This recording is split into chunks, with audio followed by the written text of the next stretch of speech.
Watch this video with our virtual reality glasses for smartphone.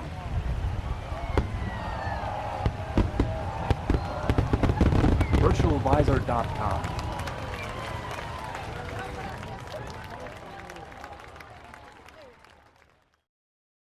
The ability to actually interact with other people, have social communication within VR, I think will greatly enhance the value. It doesn't mean that you still don't want isolating experiences in certain instances, but for, I think, a future that's very highly premium, giving you experiences that just aren't possible in real life, and still having human interaction contextual to that, I think is really key.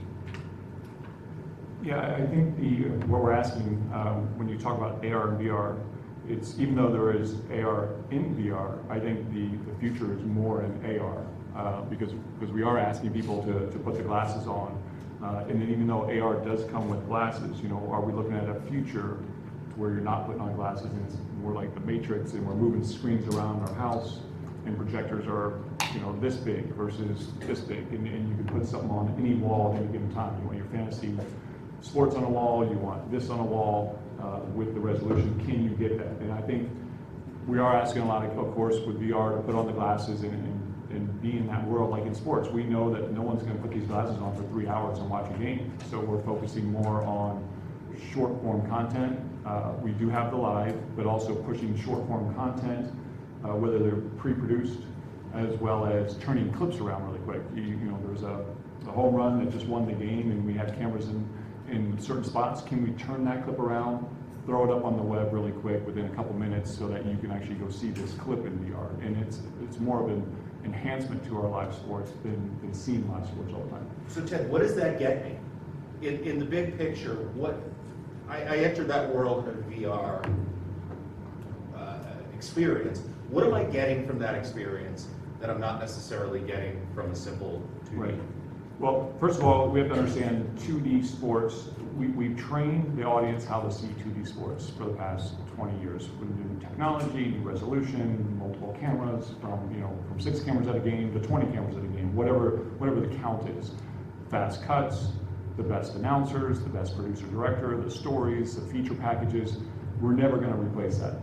But VR does allow you to live in a moment that you might not be able to live in emotionally. So we can stick you in the stands, we can put you somewhere like when you talk about college football in the Southeast, the crowd in the Southeast is amazing when you go to a college football game, and now you can actually be in that moment and sort of get that emotional attachment to that moment.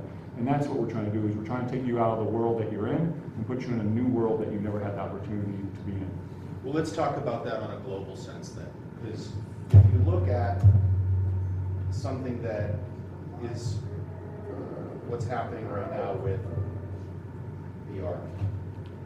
So here we have somebody watching VR basketball. We're live at a basketball game. It's happening right now in VR, thousands of miles away from where I'm at. So this opens up a whole ton of possibilities. Oh, I could totally see watching football games like this, soccer matches, hockey. Ooh, ice hockey would be kick-ass. Man, this is awesome, actually. This is like very, very cool. The future is now, guys. This is freaking cool. Could I have ever afforded to go to a game like this? Hell no. Can I even afford to take my wife to a concert these days now without spending $300?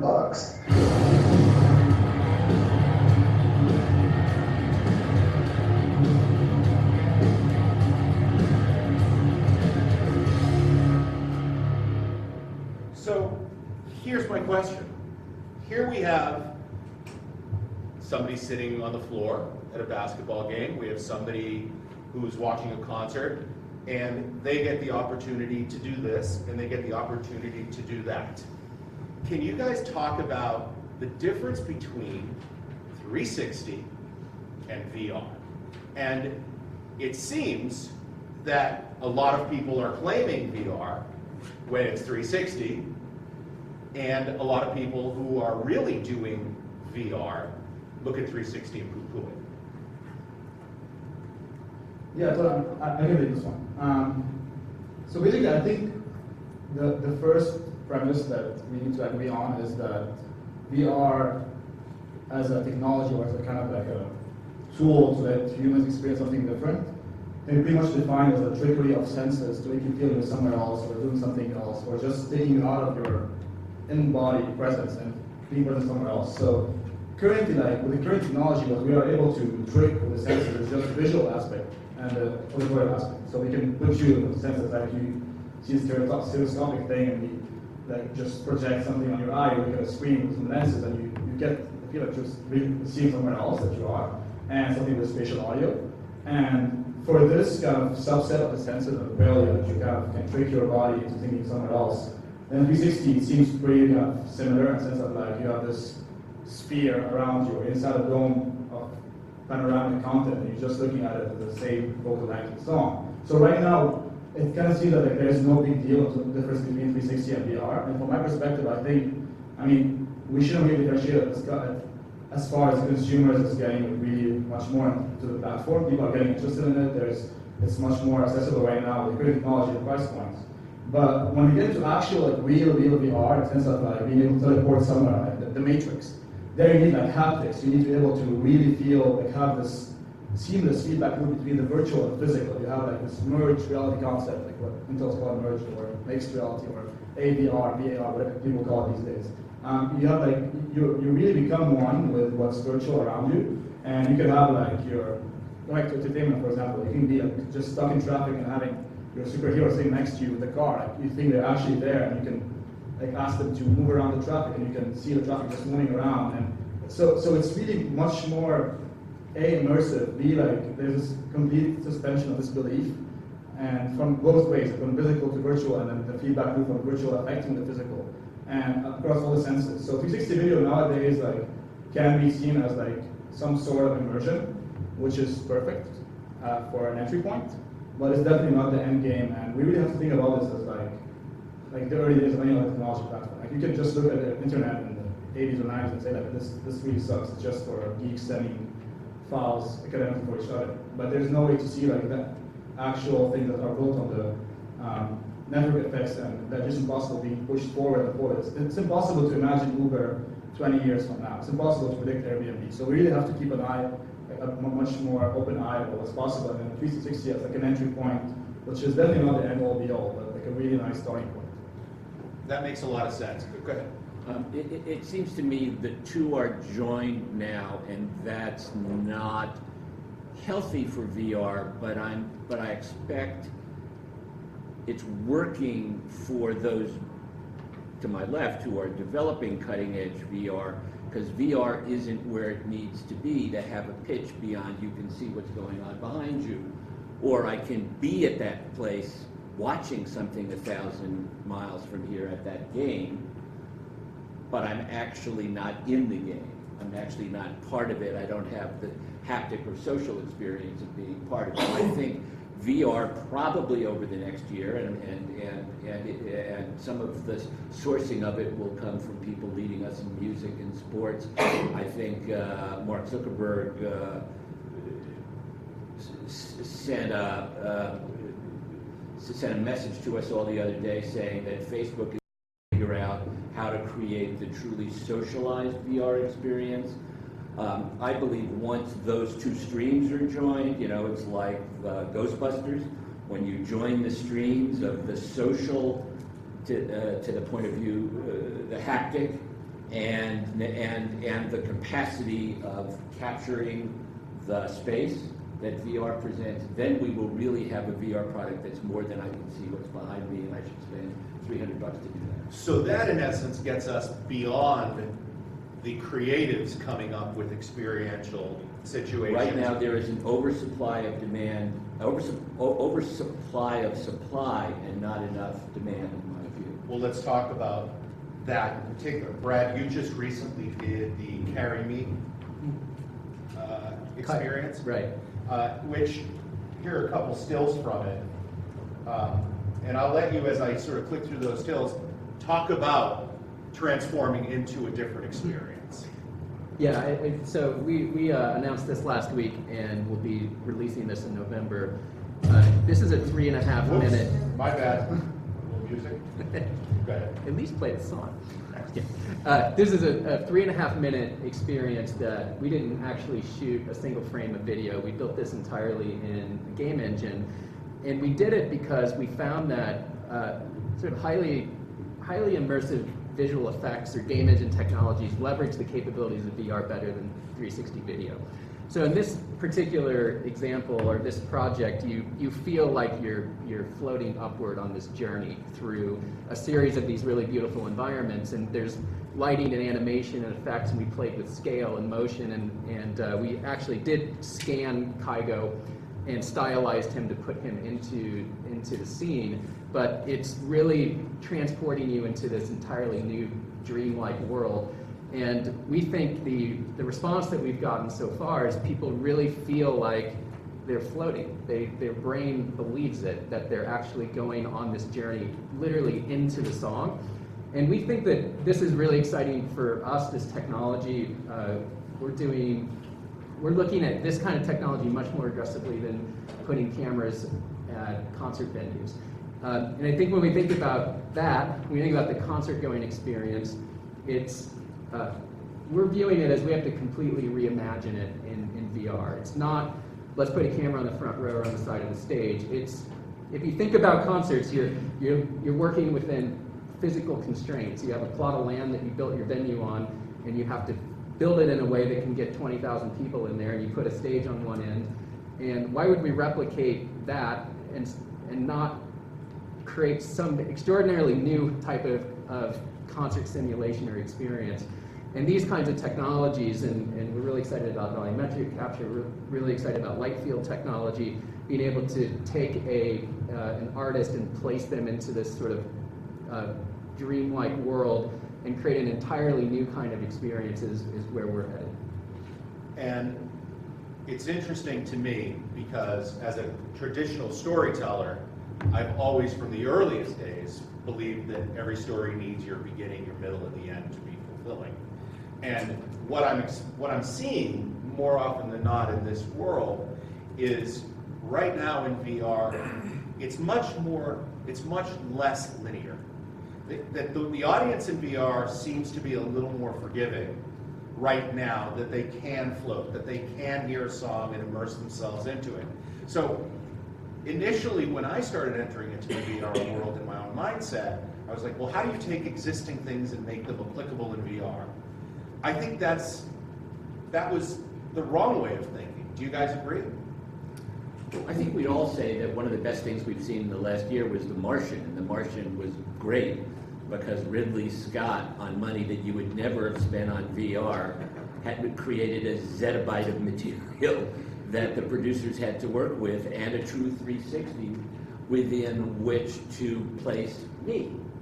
So I would say, yeah, in the very short term, I think your instinct is correct.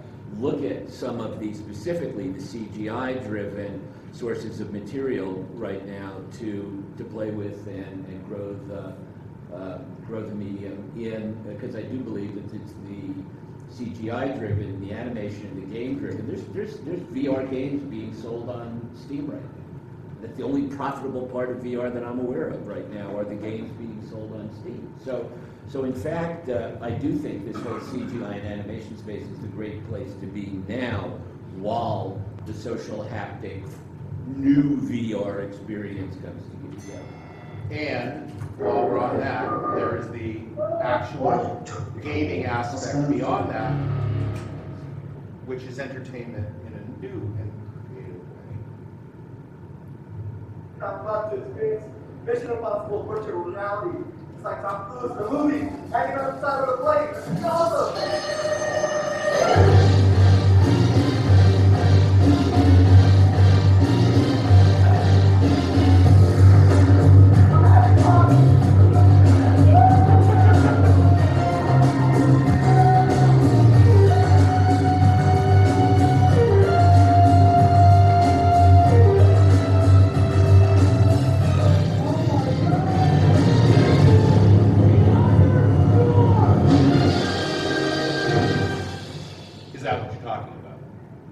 Fun. It is fun. And That's gonna be expensive. to buy the plane if you're a gamer. Like to have that in your front yard to do that. I mean, which I guess takes me to the idea of the business and needing to convince those who spend the money to fund VR and to fund experiences like this. Do you find it to be an uphill battle to push your teams, to push your leaders to understand that this is the future? Yeah. Or the present? I'll take that one. I think it's pretty interesting, as I said, with Epix, with our movie partners with Lionsgate, MGM, Paramount, creating these original series.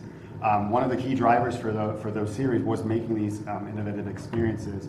And we were very fortunate, or I was very fortunate, with both of the original series to be completely embedded with the production teams on set, either in Berlin for Berlin Station, or with Graves in New Mexico, and really just being there and being a part of that production really kind of brought the whole production level of the VR experience to another level that you couldn't probably, you're going to be spending double your money if you're doing this kind of thing from scratch. But I think the beauty of being embedded with the team shooting the show was a great help. The business model, I think, is, there's a couple of scenarios I think are starting to emerge. Location-based entertainment, I think, has a lot of potential. It's already really emerging quite rapidly in China. Sony Pictures did something with The Void that's in New York right now with Ghostbusters at Madame Tussauds. That's a $20 ticket for a sort of entire, not even room scale, like warehouse scale VR experience. But when you think about amusement parks, or you think about hypothetically a Dave & Buster's or some other kind of, call it VR arcade, as a business model for people who will actually go to a place that has a plane, or has other types of props or things that are impractical for the home. I think Ted's talking about his front yard. In the case of Kygo, we're going to sell that on a transaction. We're not going to give it away for free. We want to establish a precedent that high-end premium experiences should be premium and not given away. And so in the case of Kygo, that will be sold on a transactional basis. I think that there are third-party aggregators that are starting to deploy VR platforms, aggregating VR content. When you look at content acquisition budgets out there in 2D content, they're huge. They're multi-billions of dollars, and from some of the larger players. I think those kinds of, there will be dollars from them that will start to gravitate towards funding VR productions. And whether those fall under a subscription model or some other type of models, TBD, my gut feeling is that it would fall under some kind of subscription model. I think that'll be a real business with content being funded by those aggregators. And then you have brands, brand sponsors that are underwriting costs. It seems a little bit more obvious today because it's the new shiny thing, but I'm not sure that that's probably not the most lucrative opportunity, I don't think. Well, and when I hear that, I think back to when before high def was high def, people were buying standard televisions, and then they were able to get a high def television, which may or may not have had 3D, and there was no upcharge. The content was pretty much now expected. So Ted, you actually made the transition from standard television to high def to 3D, and now to VR. At what point is the audience going to be like, I'm not paying for that. You've got to give it to me.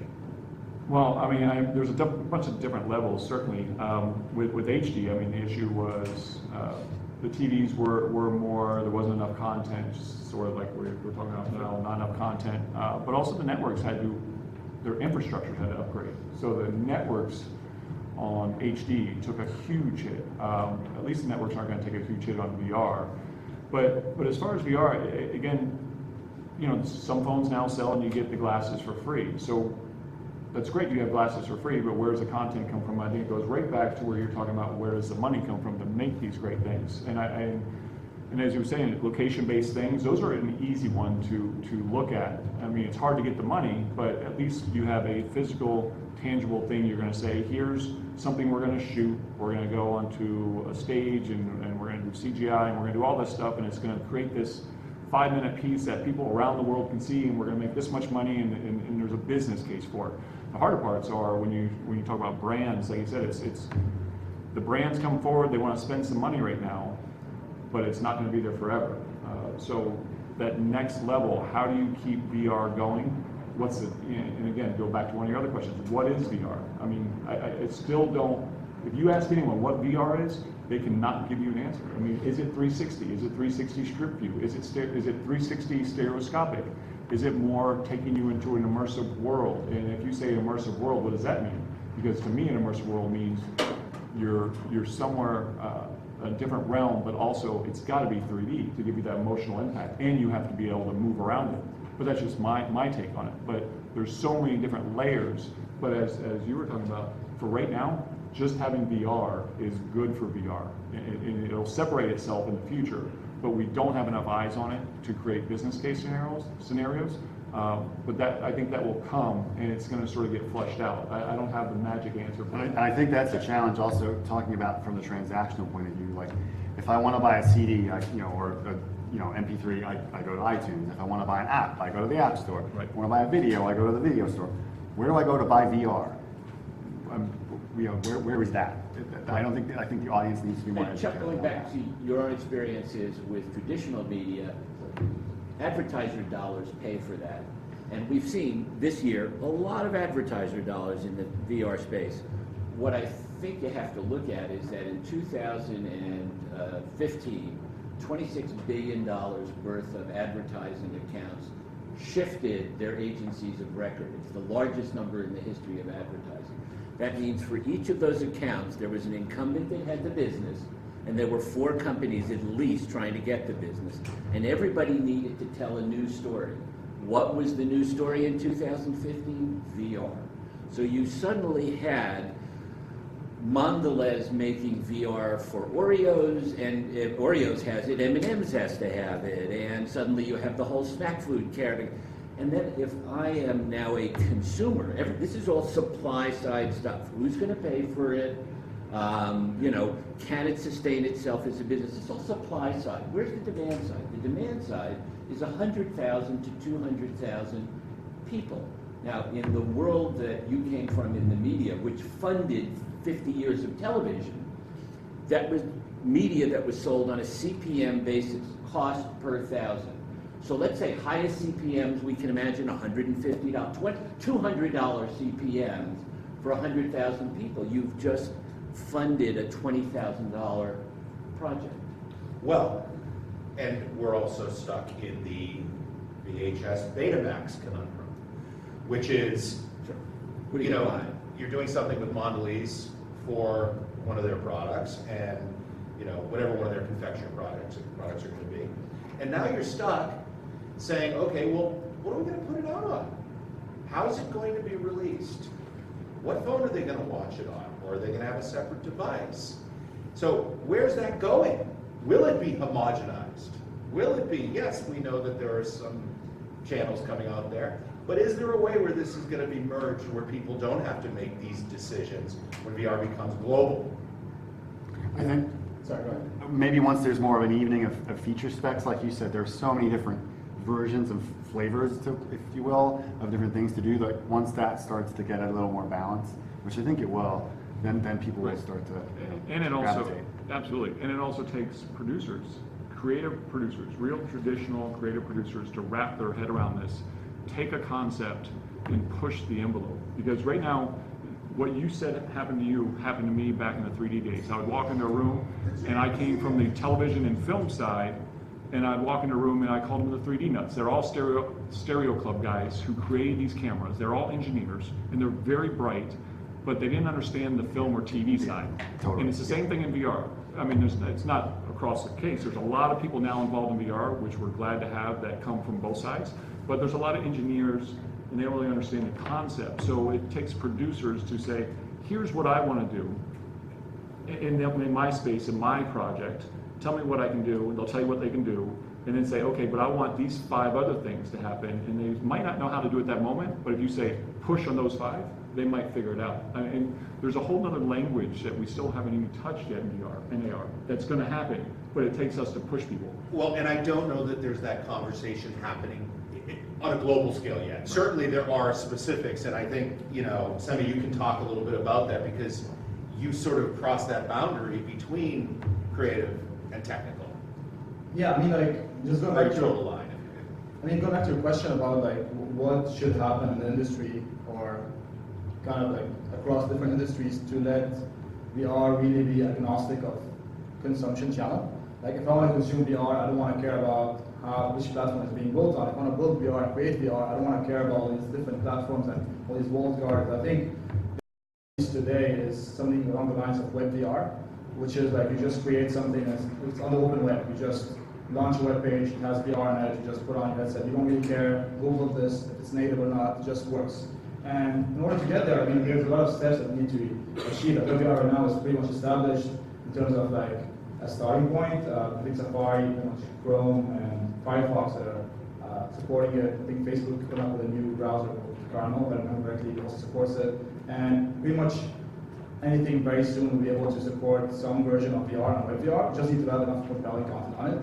But what this also leads to is that, going back to the previous monetization question, the business models, it's really important to keep in mind that like this is really a new computing platform as a whole. Like if you were to, again, going back to the example of smartphones or mobile phones or internet, if you look at how content is created and consumed by people, it started with just having, you go to this one URL, all right, like I don't know, let's say digitalhollywood.com, I just read what's about there.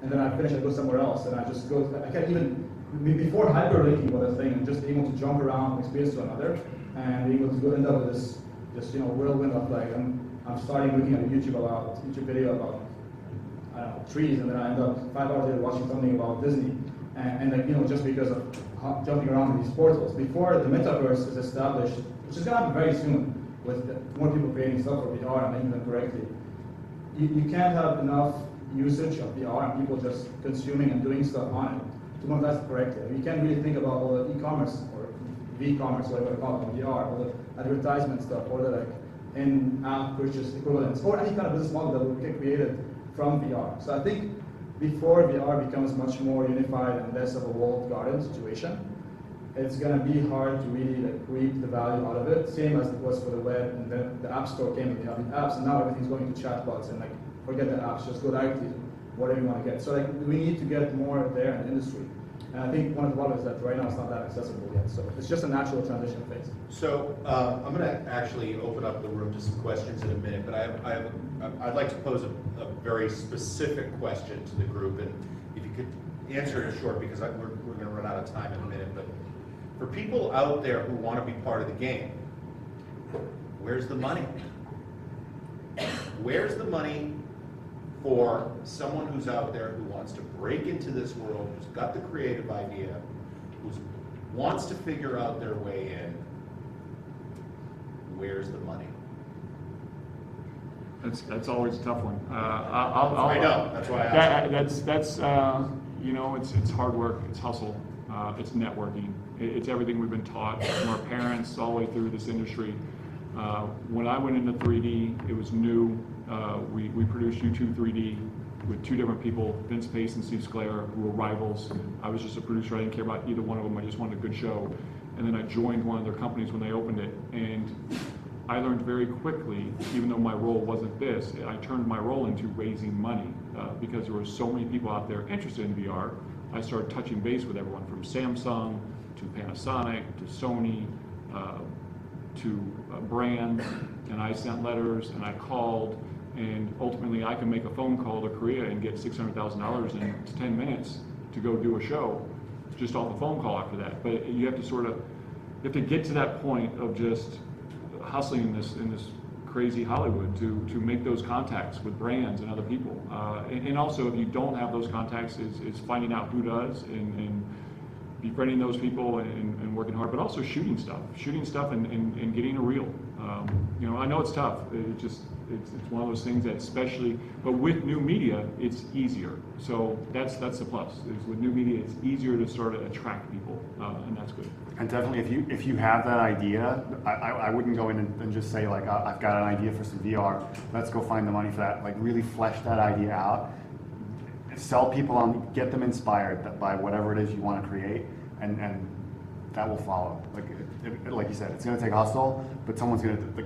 As long as you come up with that idea that no one else has done, that's what that really part of the is. entertainment business That's- hasn't changed. that's not- Right. that's well, never well, changed. so with Sony Music, I mean, you find a smaller band, you find a band in Hollywood that is up and coming, and you say, I'm going to do this for you for free, and then whatever you do, you take it to Sony Music and say, this is the ideas that I come up with, and this is what I can do, and they'll take notice. Brad will give you. And they'll give you a. and Brad will give you a contract right off of that. Like that. They'll hook you up right now. And so with that, we now know. If it's good, I'm here to listen. And so, okay, that's not changed. Do you say that it's smarter and better for somebody to go in and say, hey, I have a unique way to take The Simpsons and make it uniquely VR? Or you say, I've got my new idea that I'm going to come in from scratch and I'm going to approach it in my own way? I think it's the latter. I think if you, my instinct right now is, and for sports it's not. I gotta carve out sports. Is prototyping something in Unity or Unreal Engine is a fast and relatively inexpensive way to actually get a prototype built that you can show someone in a headset that is going to really showcase a lot of the capabilities of VR. We ran a program with Sony Pictures and USC this past summer, and we brought USC students in for 10 weeks full time and had them prototype VR experiences. And you would be shocked what a team of 2 college kids can do in 8, 9, 10 weeks in terms of using a game engine. And so getting something built, like just building stuff, I think is first. Coming in with like a 2-page written treatment that I want to go shoot, a video is hard, unless you come with a huge track record and credibility.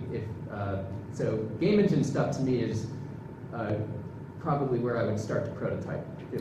I'd say, Chuck, it depends on, I mean, I've sat on the Sundance board now for 24 years, so I've been through versions of this conversation that go back to before there was a Weinstein Company in the independent film space.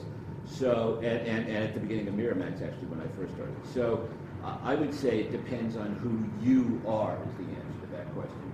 If you are a master's student at USC studying game design, then absolutely the way to do it is to go make it.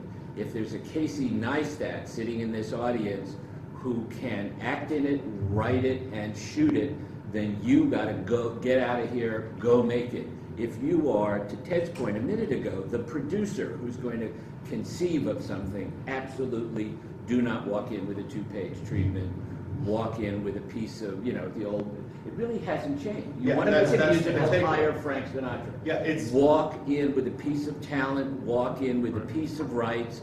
If you live in the town, if you've come all the way here from some small town in Pennsylvania, where Joe the plumber lives, you be the first person that goes to Joe the plumber and says, Joe, I want to do your first VR series.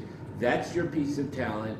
That's the rock around which you build it. Wherever you are, as a producer, you're going to have an opportunity to tie up a piece of rights, be the first person to talk to them about, I'm going to be your VR, I'm going to be your biographer in VR, and take that piece of talent, leverage the talent into.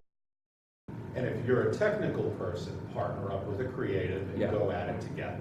Can I have the idea how to plumbing?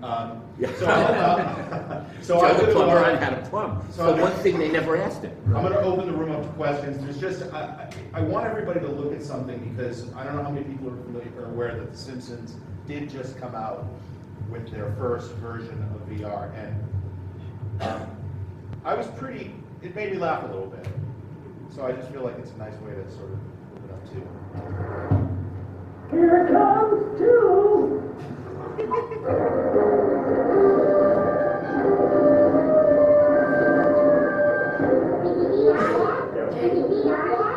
It's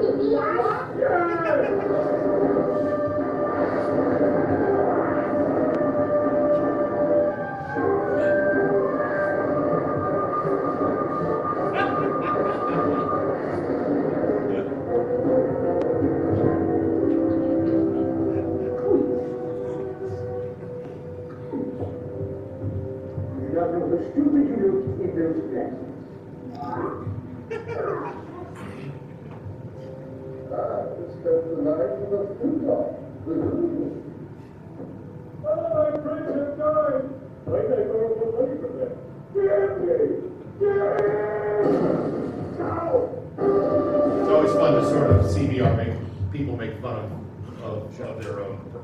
We're live, guys. All right, let's open it up a little, please. This is mainly for Ted and Brad. Have you guys totally given up on the live action, either sporting event or concert event, idea, thinking that people just will not wear, goggles for an extended period of time? Or is it more where you think that we need to wait for production creatively to catch up with a whole new form of producing a music event or a sporting event so that people will watch it? Because you've got young kids now who have access to VR who are wearing them for hours on end, and to them it's natural. They don't think twice about it. And so for them to watch a sporting event or a concert, that way it's going to be more strange for them to take off the goggles than it will be to put them on. No, I mean, from a Fox standpoint, I mean, we're high on VR, we're high on live sports. We actually just put out our Fox app, VR app, and it's powered by Live-like. And one of the things is our app is part live VR, part augmented reality. So behind you, you actually are sitting in a suite, and in that suite you have options. You can go see highlight packages, you can see some of the best plays of the week, you can see stats. Front view is, so we did college football. We've done 4 college football games now.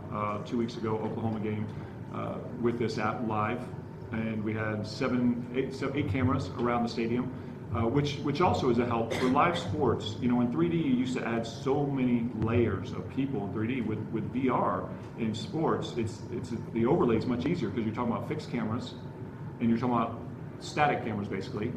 So it's less obtrusive. And so we're shooting that, and so you're in a suite, and you can actually choose which camera you go to. As well, we have a produce feed, which is leading you through the cameras. So you have options, and we learned early on that giving people more entertainment value as opposed to just live has really helped. Giving them options to look at stats that they wouldn't normally get at any time, as well as features behind them. So we are absolutely shooting live sports. We shot the U.S. Open this year.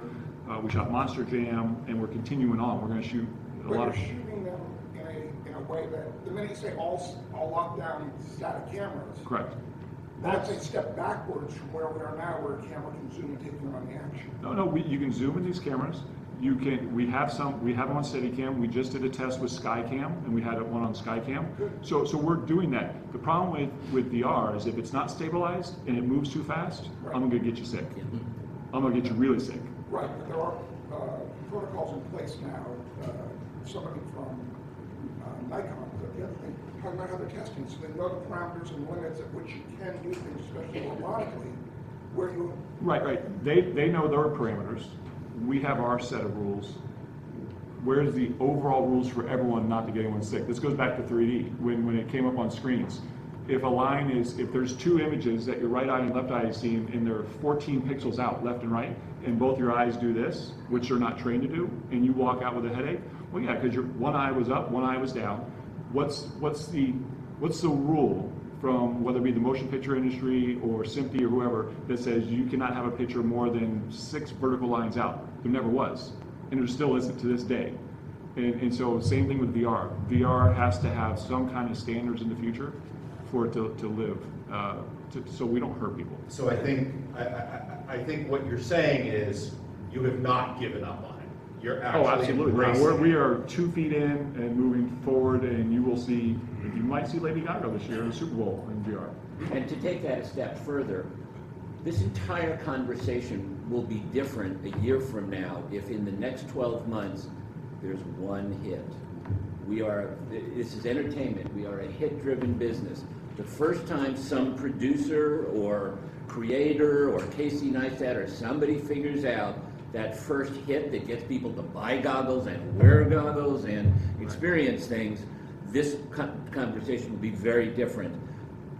What Ted is talking about has now a new permutation. I don't know whether it's the company you're using or another company I've just heard about, where you can now be in that suite with 5 of your friends and be talking to each other live in the suite and invite a party behind you while you're watching that game. Now introducing the social and engaged aspect to it, you're going to take just the viewing aspect a giant step forward into what becomes true VR. Yeah, so we were doing originally 360 or 180 in stereo, and it was just live. We've added a suite. We've added the opportunity for people to join you in your suite. So if your buddy's in New York, you can invite them. They can sit right next to you. They have an avatar. You have an avatar. Your mouse move. He could be in his Barcelona jersey. I can be in my Juventus jersey, whatever it is. So you're creating this whole fantastical suite where you have the social engagement. And then you start adding stuff like worlds that Bradley was talking about, and able to take your friend into another world, or AR as well. Because we haven't really touched much about AR, but I think that's going to be the future about watching football at home or any sports or any show and being able to put stuff in different areas and grabbing anything you want. So real quick, I just wanted to say one last thing on music is, you're going towards reimagining the experience. What I'm convinced isn't going to work is I'm going to plop the camera down in the front row, come back in 2 hours, stitch it together, and think that that's going to be a business. I think you have to reimagine the entire. You can't just do that. It's got to be more than just look around. Yeah. Anybody else? So based on what we're talking about, it goes back to something we talked about earlier, which is the applications. Everything that we're talking about isn't really so much about taking what we're used to in entertainment, which is that proverbial beginning, middle, and end, but it's really about creating a brand new environment for people who are able to interact in a unique way while living in an entertaining environment. Does that sum it up? Yeah, that's absolutely it. And that was kind of the guiding principle with what I did with BerlinStation.com. If you're not familiar with it, it's a modern-day spy thriller set in Berlin, really about an agent for the CIA, and really look at the kind of the personal toll of being a spy, leading a double life, puts on you. But we also wanted to explore, the show is set on location in Berlin. We shot there. And we wanted to really we thought that's a place that a lot of American audiences wouldn't be familiar with. So we really wanted to put the user or the audience right in the middle of the city. So that's what we did. And actually one of the enhancements we did, it's the first, it's a web experience in 360 video, but we also combined it with some interactive touch points where you can tap around on the screen to find out more information. So it's a combination of like interactive video with 360. That really adds as like a story extension. Like I said, it's a spy thriller. There's a lot of different complex threads, plots, double crosses, and all that kind of thing. And every time you come back to the website, some more of those threads will be open. So it acts as kind of an enhancement. It's an additive experience that does live on its own. Well, it's the most overused phrase in entertainment, but what I'm hearing out of this is think outside of the box. Because when I came into this whole part of the business, my takeaway was that how do I apply my linear storytelling to VR? My walkaway, my takeaway after hearing all you guys speak is throw that out the window, and how do you make it truly immersive and get people to get in there, stay in there, be in there with the people they care about or choose to be in there with, friends or enemies, and actually partake in a whole real environment that's fabricated for them. Does that make sense? Yeah, I just want to add one kind of thing to this closing note. I would say that, just to be very honest, not everything is meant to be done in VR. We don't want to end up with like, the 1,000 videos. Just everyone wants to do something on the internet, like that was stupid.com bubble. A lot of things are just inherently not made to be done in VR. A lot of amazing, beautiful things are just so inherently slam dunk fit with VR and graphic storytelling and everything you want to do. And you can also have some aspects of more linear stories in VR that look amazing. You just want to sit back and like passively be immersed and just, you know, in your bed. But a lot of things that are so, like the magic happens outside of this thing that we're used to, and unless you're doing, and you're really thinking outside of the box, of like this type of experiences, definitely experiments with VR, but don't think it's just like I just slap a camera, 360, a theta, or whatever, and now I've done VR. You just really have to think about what's special about this medium, why is it really taking us further, and how to make the most out of it. So the first question when you're going to do a VR project is, right, why should this be in VR? And we'll point out the reasons. Absolutely. That's step one. That's a great takeaway. And the first thing when you all leave here, the doors are going to open in about a minute. When you all leave here, my fellow conferees and new best friends in this room,